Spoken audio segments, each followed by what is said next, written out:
ఇక లోకం మొత్తం కూడా ఇప్పుడు అమెరికా వైపే చూస్తోంది. అమెరికా అధ్యక్షుడు ట్రంప్ తాను ఎలక్షన్స్లో ఇచ్చిన హామీలన్నీ కూడా ఇప్పుడు ఒక్కొక్కటిగా నెరవేరుస్తూ వస్తున్నారు. వాటిలో ఫస్ట్ అటాక్ ఇల్లీగల్ ఇమిగ్రెంట్స్ మీదనే ఉండింది. అయితే ఇల్లీగల్ ఇమిగ్రెంట్స్లో భాగంగా ఇప్పుడు ఇండియన్స్ను కూడా వెనక్కి పంపించే దిశగా ట్రంప్ ఆల్రెడీ ఒక యాక్షన్ ప్లాన్ అయితే సిద్ధం చేశారు. C-17 ఎయిర్క్రాఫ్ట్ 205 మంది భారతీయులను తీసుకుంటూ కూడా ఇటు శాంటియాగో టెక్సాస్ నుండి నేను ఉదయం 3 గంటలకు స్టార్ట్ అయింది. అయితే పంజాబ్కు రాబోతోందనమాట ఈ ప్లేన్. సో ఇవాళ ఇటు దీని గురించి కంప్లీట్గా ఇండియన్స్తో పాటు అమెరికాలో కూడా తీవ్ర చర్చ అయితే ఆల్రెడీ మనం చూసాం ఇల్లీగల్ ఇమిగ్రెంట్స్ని ఫస్ట్ డే ట్రంప్ చెప్పుకొచ్చారు. కంప్లీట్గా కూడా ఇక్కడ ఇల్లీగల్ ఇమిగ్రెంట్స్ని రాడికేట్ చేసే దిశగా చర్యలు తీసుకోబోతున్నాం అంటూ కూడా ట్రంప్ అప్పట్లో మాట్లాడారు. దాని దిశగానే ఇప్పుడు ఆయన చర్యలు తీసుకుంటున్నారు. అయితే దీనికి సంబంధించి అమెరికాకు మోదీ టూర్ ఇప్పుడు ఫిక్స్ అయింది. నెల 12న అమెరికాకు ప్రధాని మోదీ బయలుదేరి వెళ్ళబోతున్నారు. అయితే 13న అమెరికా అధ్యక్షుడు ట్రంప్తో ఆయన భేటీ ఉండబోతోంది. ఈ భేటీలో ఆయన అసలు ఏం మాట్లాడుతున్నారు, ఎటువంటి వాటిపై మాట్లాడబోతున్నారు అనేది కూడా మేజర్ వరల్డ్ అట్రాక్షన్గా నిలవబోతోంది. అట్ ద సేమ్ టైం ఇప్పుడు తిరిగి భారత్కు వస్తున్న 205 మంది భారతీయులు A-17 C-17 ఎయిర్క్రాఫ్ట్లు ఎవరైతే ఉన్నారో వాళ్ళని కూడా భారత్ మళ్ళీ తిరిగి తన హక్కున చేర్చుకోబోతుంది. దీనికి సంబంధించి ఆల్రెడీ ఎక్స్టర్నల్ అఫైర్స్ మినిస్టర్ ఇప్పటికే ప్రకటన కూడా చేశారు. External affairs minister S Jaishankar మాట్లాడుతూ కూడా ఏ దేశంలో ఉన్నా కూడా ఏ దేశంలో మన దేశ అక్రమ వలసదారులు ఉంటే వాళ్ళు ఎప్పుడు కూడా మన దేశస్థులే, మన దేశ పౌరులే అంటూ కూడా ఆయన వ్యాఖ్యానించారు. సో మేజర్ క్వశ్చన్, ఒకవేళ గనక ఇండియన్స్ అందరినీ అక్రమ వలసదారులు ఎవరైతే ఉన్నారో వాళ్ళందరినీ కూడా తిరిగి పంపించేస్తే వాళ్ళని ఇండియా యాక్సెప్ట్ చేస్తుందా, భారతదేశం మళ్ళీ వాళ్ళని తిరిగి తీసుకుంటుందా అంటే ఖచ్చితంగా అవును. ఈ C-17 ప్లేన్లు ఎయిర్క్రాఫ్ట్లు ఎవరైతే 205 మంది భారతీయులు ఉన్నారో వాళ్ళందరినీ కూడా భారతదేశం తిరిగి తీసుకుంటుంది. కానీ ఇల్లీగల్ ఇమిగ్రెంట్స్ మీద ఇంత హార్ష్ డెసిషన్స్ ఇటు ట్రంప్ తీసుకోవటం కరెక్టేనా అంటే కొంచెం మిక్స్డ్ స్పందన అయితే అక్కడ కనిపిస్తుంది. మిశ్రమ స్పందన వినిపిస్తూనే ఉంది. మనం చూసాం కూడా ప్రీవియస్లీ వేరే దేశాలకి పంపిస్తూ కొంతమందిని మనం విజువల్స్లో కూడా చూస్తున్నాము ఏ రకంగా చేతులు బంధించేసి వాళ్ళని తీసుకున్నారో. ఇవన్నీ కూడా హ్యూమన్ రైట్ అఫెన్సివ్ కిందనే వస్తాయి. అయినా కూడా ట్రంప్ ఇటువంటి చర్యలకు పాల్పడుతున్నారు. ఎయిర్ క్రాఫ్ట్లో కొంతమందిని కొట్టిన సందర్భాలు కూడా ఉన్నాయి అని కొన్ని దేశాలు ఆరోపిస్తూనే ఉన్నాయి. అయినా ట్రంప్ ఇటువంటి చర్యలకు ఫుల్ స్టాప్ అయితే పెట్టడం లేదు. ఇది కంటిన్యూ అవుతూనే ఉంటూ కూడా ఆయన చెప్తున్నారు. అయితే ఇండియన్ ఇమిగ్రెంట్స్ లో మొత్తం 18,000 మంది ఈ ఇల్లీగల్ ఇమిగ్రెంట్స్ కిందకు వస్తారు. వీళ్ళందరూ కూడా అమెరికాలో ఎఫెక్ట్ అయ్యే ఛాన్స్ మనకు కనిపిస్తోంది. దీంట్లో 17,940 మంది పేపర్లెస్ ఇండివిజువల్స్ ఉన్నారు. సో వీళ్ళ దగ్గర సరిగ్గా కాగితాలు లేకపోవడం వల్ల, డాక్యుమెంటేషన్ సరిగ్గా లేకపోవడం వల్ల వీళ్ళందరినీ కూడా మళ్ళీ భారతదేశానికి తిరిగి పంపించేస్తారు. అండ్ 2,467 మంది డిటెన్షన్లో ఉన్నారు. కొన్ని తప్పులు చేసో లేకపోతే ఎన్ఫోర్స్మెంట్కి దొరికిపోయో డిటెన్షన్లో ఉన్నారు. సో వీళ్ళని కూడా వెనక్కి పంపించేస్తారు. ఈ మొత్తం 18,000 మంది ఇండియన్ ఇల్లీగల్ ఇమిగ్రెంట్స్ వీళ్ళందరూ కూడా ఇప్పుడు భారత్కి రాబోతున్నారు. ప్రెసెంట్ అయితే first aircraft C-17 aircraft already start అయ్యింది. శాన్ ఆంటియాగో అండ్ టెక్సాస్ నుండి ఆల్రెడీ స్టార్ట్ అయింది 3 గంటలకి. ఇవాళ సాయంత్రం లేదా రాత్రి లోపు పంజాబ్కి చేరుకోబోతోంది ఈ ప్లేన్. దీనికి సంబంధించే మాట్లాడడానికి ఇల్లీగల్ ఇమిగ్రెంట్స్ మీద ఎటువంటి చర్యలు తీసుకోబోతున్నారు. అండ్ ఇంకో ఇంపార్టెంట్ అంశం ట్యాక్స్. సో ట్యాక్స్ రిడెంప్షన్స్ మీద కూడా ప్రధానమంత్రి నరేంద్ర మోదీ మాట్లాడబోతున్నారనేది కూడా చాలా ఆసక్తిగా అందరూ కూడా వెయిట్ చేస్తున్నారు. ఎందుకంటే నిన్న నిర్మలా సీతారామన్ మాట్లాడుతూ కూడా మనం దిగుమతులు అంటే వాళ్ళ ఆటోమొబైల్స్ ఏవైతే ఉన్నాయో, టెస్లా కార్స్, వెహికల్స్ కానివ్వండి, ఏవైనా వాటి మీద చాలా వరకు మనం ట్యాక్సెస్ని తగ్గించాం. సో దీనివల్ల ఇటు ట్రంప్ విధించే ట్యాక్సెస్ మీద ఎటువంటి ప్రభావం పడబోతోంది, మోదీ టూర్ వల్ల ఎటువంటి ప్రభావం పడబోతోంది, at the same time Modi tour వల్ల ఇటు ఇల్లీగల్ ఇమిగ్రెంట్స్ మీద ఎటువంటి ప్రభావం పడుతుంది, ఒకసారి ట్రంప్ ఆలోచించి చూస్తారా, ఇంకొకసారి ఇమిగ్రెంట్స్ ఎవరైతే ఉన్నారో వాళ్ళ గురించి ఆలోచించి వాళ్ళ డాక్యుమెంటేషన్ సజావుగా సాగడానికి ఏమైనా హెల్ప్ చేస్తారా, లేకపోతే ఇల్లీగల్ ఇమిగ్రెంట్స్ని మేము సహించము, we are not going to take risk అంటూ చెప్పిన ఆయన వ్యాఖ్యలు నిజం చేస్తూ అందరినీ కూడా వెనక్కి పంపించేస్తారా అనేది కూడా చూడాలి. ప్రస్తుతానికైతే C-17 ఎయిర్క్రాఫ్ట్ 205 మంది భారతీయులను క్యారీ చేస్తూ కూడా ఆల్రెడీ పంజాబ్కు స్టార్ట్ అయింది. మధ్యలో రీఫ్యూయలింగ్ కోసం ఆగుతుంది. ఇక తర్వాత కంప్లీట్గా పంజాబ్కు చేరుకుంటుంది. ఇవాళ రాత్రి వరకు ఈ 205 మంది భారతీయులు శాన్ ఆంటియాగో టెక్సాస్ నుండి భారతదేశానికి తిరిగి రాబోతున్నారు. అయితే తిరిగి వచ్చే భారతీయులందరినీ కూడా ఇటు ఇండియా ఖచ్చితంగా వెల్కమ్ చేస్తుంది. భారతీయులందరూ కూడా మన పౌరులే. ఎవరైనా ఇల్లీగల్ ఇమిగ్రెంట్స్ భారతదేశం నుండి కనుక ఉంటే వాళ్ళందరూ తిరిగి భారతదేశానికి రావడానికి, ఇక్కడ భారతీయ పౌరసత్వాన్ని తీసుకోవడానికి కూడా ఖచ్చితంగా అర్హులే అంటూ already external affairs minister S Jaishankar మాట్లాడుతూ కూడా చెప్పుకొచ్చారు. అయితే మోదీ టూర్తో ప్రెసెంట్ అక్కడున్న illegal immigrants, Indian illegal immigrants కాస్త రిలాక్స్ అవుతున్నారు అని చెప్పుకోవాలి. అయితే ఈ టూర్తో అసలు ఏం జరగబోతోంది, ఇల్లీగల్ ఇమిగ్రెంట్స్ మీద ఎటువంటి యాక్షన్స్ తీసుకోబోతున్నారు, ఏమైనా యాక్షన్స్ తగ్గించే ఛాన్స్ ఉందా అనేది కూడా మనం వేచి చూడాలి.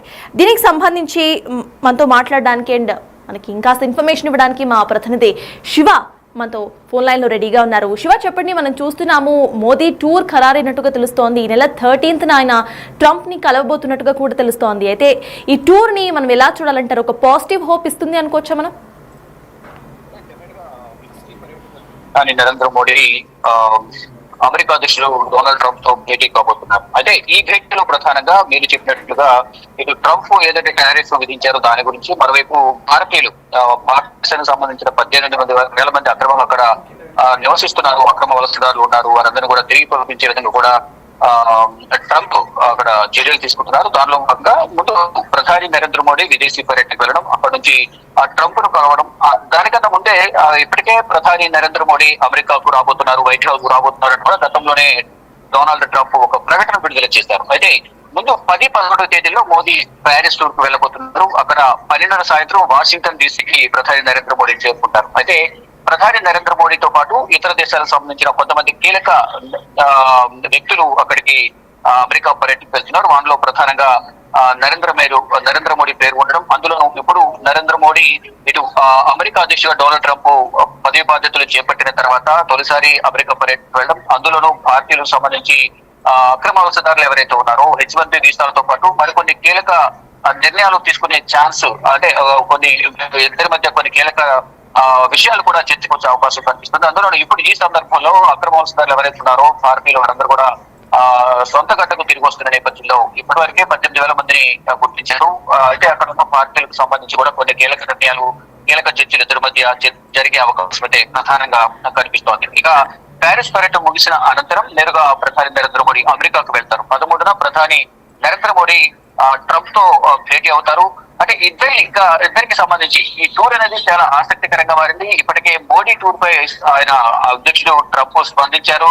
ఇక మరికొన్ని కీలక విషయాలకు సంబంధించి ఇద్దరి మధ్య చర్చ జరిగే అవకాశం అయితే ప్రధానంగా కనిపిస్తోంది. ఏదైతే ఇప్పుడు అమెరికాకు సంబంధించిన వలసదారులు ఎవరైతే ఉన్నారో, అయితే భారత్ సంబంధించిన వారు అక్రమ వలసదారుల వారు ఇప్పటికే C-17 మిలిటరీ ఎయిర్ క్రాఫ్ట్ లో భారత్ కు వెనుదిరిగారు. ఈ రోజు రాత్రికి వాళ్ళు 205 మంది టెక్సాస్ నుంచి బయలుదేరారు. రాత్రికి పంజాబ్ చేరుకునే అవకాశం అయితే కనిపిస్తుంది. చెప్పండి సంతోష్. శివ, చూస్తే ప్రీవియస్లీ కూడా ట్రంప్ అధికారంలో వచ్చినప్పుడు కీలకంగా అందరూ భయపడిన విషయం H-1B వీసాస్. ఇప్పుడు కూడా H-1B వీసాస్ అంతే రిస్క్ లో ఉన్నాయి.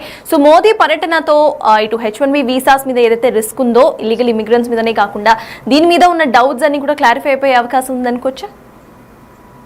కొంతమేర ఇద్దరి మధ్య చర్చలకు వచ్చిన తర్వాత కొంతమేర ఇద్దరి మధ్య చర్చలు సఫలీకృతం అయ్యే అవకాశం కనిపిస్తుంది. H-1B వీసాకు సంబంధించి కానీ కొంతమంది డాక్యుమెంటేషన్ సరిగా లేక కొంతమంది అక్కడికి వెళ్లి సెటిల్ అయిపోవడం, ఎవరైతే అక్రమ వలసదారులు ఉన్నారని చెప్తున్నారో 18,000 మంది, వారందరినీ కూడా డెఫినెట్ గా తిరిగి పంపించేయాలనేది ట్రంప్ నిర్ణయించుకున్నారు. దానిలో భాగంగా ఈ సందర్భంలో ఇప్పుడు విదేశీ పర్యటనకు వెళ్ళడం, అందులో అమెరికా వెళ్లి వైట్ హౌస్ లో ప్రధాని నరేంద్ర మోడీ అమెరికా అధ్యక్షుడు ట్రంప్ తో చర్చించడం అనే అంశాలపై కొంతమేర భారత్ కు సంబంధించి ఇద్దరి మధ్య బంధం అనేది ఇంకా బలపడడం, ఏదైతే ఇద్దరి మధ్య ఏదైతే గతంలో జరిగిన చర్చలు కానీ, గతంలో ట్రంప్ అధ్యక్షుడు ఉన్న తర్వాత జో బైడెన్ తో ఇద్దరి మధ్య సత్సంబంధాలు ఉన్నాయి అమెరికా భారత్ మధ్య, ఆ బంధం అనేది ఇంకా కొనసాగించే విధంగా కూడా ఈ చర్చలు ఉంటాయి అనేది ప్రధానంగా తెలుస్తోంది. మరోవైపు ఈ అక్రమ వలసదారులకు సంబంధించి కూడా ఒక కీలక నిర్ణయం అయితే ఇద్దరి మధ్య చర్చల అనంతరం డొనాల్డ్ ట్రంప్ ఒక కీలక నిర్ణయం తీసుకునే అవకాశం అయితే కనిపిస్తోంది. ఇక ఇతరత్ర అంశాలకు సంబంధించి కూడా ఏదైతే ఈ అమెరికాకు సంబంధించి ప్రాధాన్యత సంతరించుకునే నేపథ్యంలో కెనడా, మెక్సికన్ దిగుమతులపై కూడా 20% సుంకాన్ని, చైనా వస్తువులపై అదనంగా 10% సుంకాన్ని కూడా ట్రంప్ తాజాగా ప్రకటించారు. జనవరి 7న ప్రధాని మోదీ ట్రంప్ మధ్య ఫోన్ సంభాషణ కానీ, అంటే ప్రధాని నరేంద్ర మోడీ అమెరికా అధ్యక్షుడిగా ట్రంప్ పదవి బాధ్యతలు చేపట్టిన తర్వాత ఫోన్ లో కాంగ్రెస్ చెప్పడంతో పాటు అభినందనలు చెప్పడంతో పాటు పలు కీలక విషయాలకు కూడా ఇద్దరి మధ్య చర్చ జరిగినట్టు తెలుస్తుంది. ఆ సందర్భంలోనే త్వరలోనే ప్రధాని వైట్ హౌస్ కు రాబోతున్నారు అనేది గతంలోనే వారిద్దరి మధ్య ఫోన్ సంభాషణ జరిగిన తర్వాత ఒక ప్రకటన కూడా విడుదల చేశారు. ఈ నేపథ్యంలోనే ప్రధాని మోదీ అమెరికా పర్యటనకు ముందు భారత్ అణుబాధ్యత చట్టాన్ని కూడా సవరించడానికి అణుశక్తి మిషన్ ఏర్పాటు చేయడానికి కూడా తన ముందున్న ప్రణాళికను కూడా ప్రకటించింది. ఈ నేపథ్యంలో అమెరికా నుంచి పౌరు అణు సహకారం అందుకునేందుకు భారత్ ఎదురు చూస్తున్నట్లుగా కూడా పేర్కొంది. ఇక ఇద్దరి మధ్య ఏం జరగబోతుంది చర్చ అనేది కూడా చూడాల్సి ఉంది. ముఖ్యంగా అయితే ఇప్పటి వరకు అందుతున్న సమాచారం ప్రకారం కీలక ఒప్పందాలు ఇద్దరి మధ్య జరిగే అవకాశం కనిపిస్తోంది. ఇక భారత్ సంబంధించిన వలసదారులు ఎవరుతున్నారో దానికి సంబంధించి కూడా ఇద్దరి మధ్య చర్చలు జరిగే అవకాశం కనిపిస్తుంది. ఇక అక్రమ వలసదారులు H1B వీసాలకు సంబంధించి కానీ భారత్ ప్రజల పట్ల కొంత సానుకూల ధోరణి వ్యవహరించే విధంగా చర్యలు తీసుకోవాలి అనేది ట్రంప్ తో ప్రధాని నరేంద్ర మోడీ చర్చలు జరుపుతారంటూ కూడా కొంత సమాచారం అయితే అందుతోంది. ఇక విదేశీ పర్యటనకు సంబంధించి అధికారిక ప్రకటన లేనప్పటికీ ఇప్పటికే విదేశాంగ శాఖ మంత్రి జయశంకర్ కొంత సమాచారం ఇచ్చినట్లు కూడా తెలుస్తోంది. ముందు విదేశీ పర్యటనకు వెళ్ళి అక్కడ ప్యారిస్ లో పర్యటించిన తర్వాత ఇటు అమెరికా పర్యటనకు వెళ్తారు. వైట్ హౌస్ లో 13వ తేదీన ప్రధాని నరేంద్ర మోడీ డొనాల్డ్ ట్రంప్ తో భేటీ అవుతారు. ఇక ఊహాగానాలు వ్యక్తమవుతున్నాయి. అసలు టూర్ యొక్క ఉద్దేశం ఏంటి, ఏం జరగబోతుంది అనేది మాత్రం మనకు అధికారికంగా తెలియాల్సి ఉంది. Right, thank you Shiva. CS మొత్తానికి అమెరికా అధ్యక్షుడు ట్రంప్ తన ఎన్నికల హామీలలో భాగంగా ఇచ్చిన హామీలన్నింటినీ నెరవేర్చే విధంగా ఇటు ముందుకు వెళ్తున్నారు. ఇల్లీగల్ ఇమిగ్రెంట్స్ మీద ఫస్ట్ ఆయన కన్ను పడింది. ఫస్ట్ నుండి టెర్రరిస్ట్ అటాక్స్ కు సంబంధించి కానివ్వండి, లేకపోతే వేరే ఎటువంటి ప్రాబ్లమ్స్ ఉన్నా కూడా వాటన్నిటికీ కూడా ఇల్లీగల్ ఇమిగ్రెంట్సే కారణం అంటూ కూడా ఆయన వ్యాఖ్యానిస్తూ వస్తున్నారు. అయితే ఇల్లీగల్ ఇమిగ్రెంట్స్ ని అమెరికాలో పెట్టుకొని రిస్క్ నేను తీసుకోబోను అనేది ఆయనకి వ్యాఖ్య. దానికి సంబంధించి ప్రతి ఒక్క ఇల్లీగల్ ఇమిగ్రెంట్ వాళ్ళ కంట్రీస్ కి వాళ్ళ దేశాలకి ఆయన పంపించేస్తున్నారు. కొన్ని సార్లు యాంటీ హ్యూమన్ రైట్ యాక్టివిటీస్ కూడా చేస్తూ ఆయన ఎయిర్ క్రాఫ్ట్స్ లో పంపిస్తున్నారు. మనం విజువల్స్ లో చూస్తున్నాం ఏ